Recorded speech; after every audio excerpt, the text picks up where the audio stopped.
जय श्री कृष्ण। कैसे हैं आप?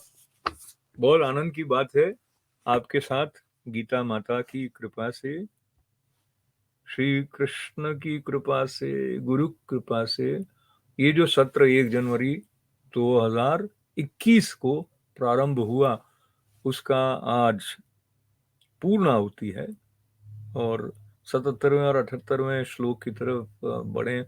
उससे पूर्व ध्यान के साथ साथ एक भजन भी थोड़ा सा स्वामी श्री ईश्वरानंद गिरी जी महाराज का स्मरण करते हुए, उनके चरणों में साष्टांग दंडवत करते हुए अब तक पहुंचाने का मन है। तो पहले ध्यान कर लेते हैं।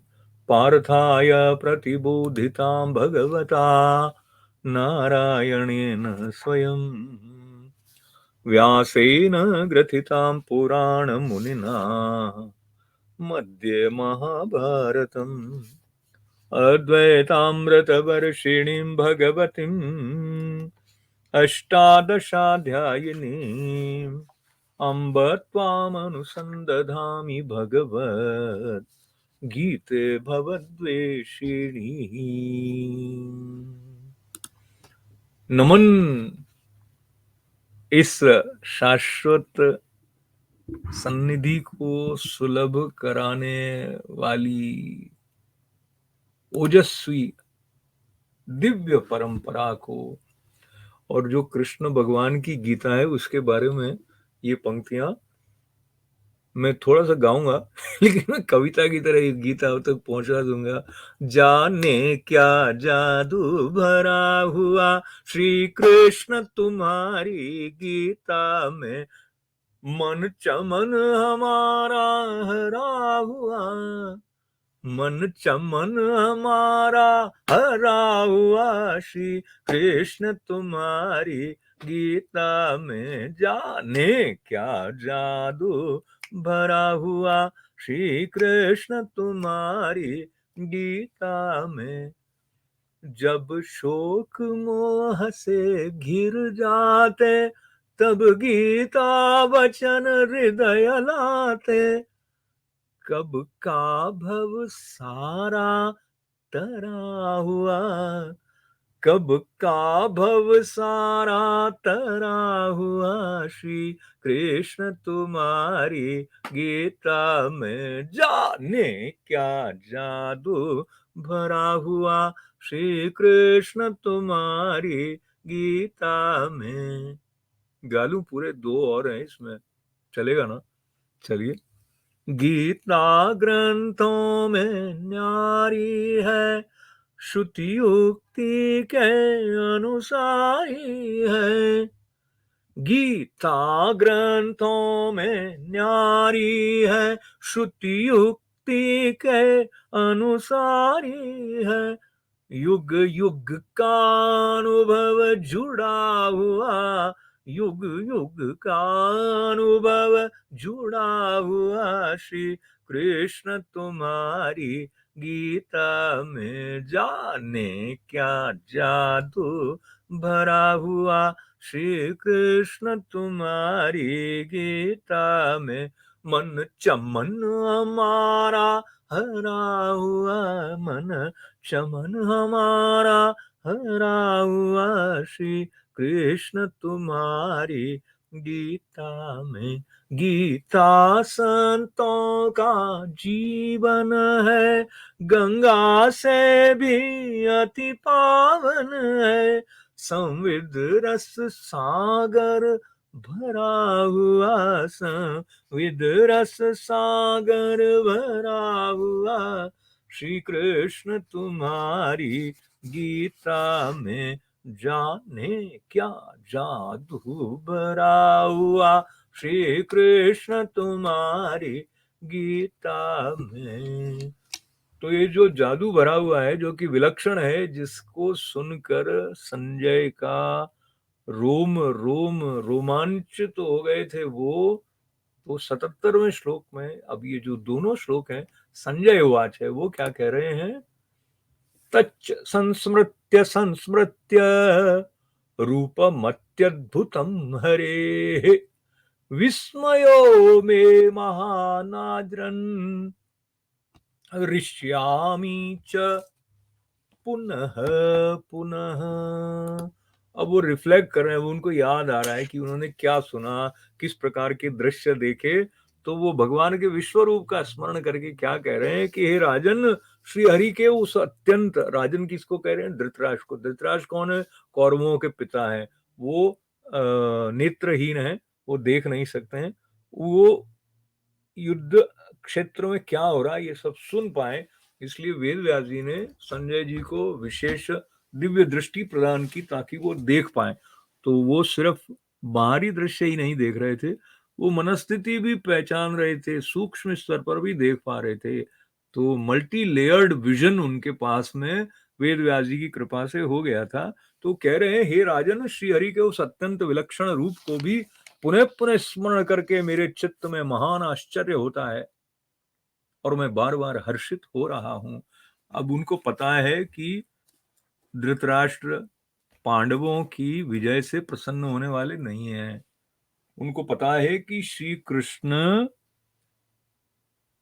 विरोधी जो सेना है उनके पुत्रों की उसके साथ में है, और निश्चित रूप से पांडव पुत्र हैं अर्जुन, वो भी उस तरफ हैं। पर संजय अब वो संजय नहीं रहे हैं जिनको ये हो कि मैं धृतराष्ट्र जी के सेवा में हूं। अब वो भगवान कृष्ण के साथ में उनका तादात्म्य स्थापित हो गया है। इसलिए जो 78वां श्लोक है उसमें जो बात संजय कह रहे हैं, यदि वो सिर्फ धृतराष्ट्र को दृष्टि में रखकर कहते तो शायद न कह पाते। अब तो वो सत्य के साथ एक में एक हो गए। इसलिए जो वचन 78वें श्लोक में संजय के मुख से निकले हैं वो एक शाश्वत घोषणा है, और उस घोषणा का जो स्पंदन है वो हमारे जीवन को भी झंकृत करता है, और हमारे भीतर भी जो कृष्णा अर्पणम अस्तु करने वाली जो बात है वो जागृत हो जाती है।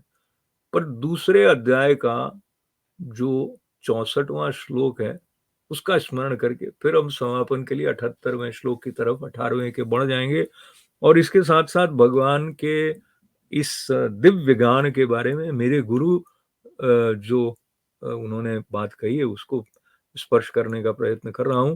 वो कहते हैं कि विश्व गान में एक स्वर है, उसके साथ अपना स्वर मिलाएं हम, ये संगति है।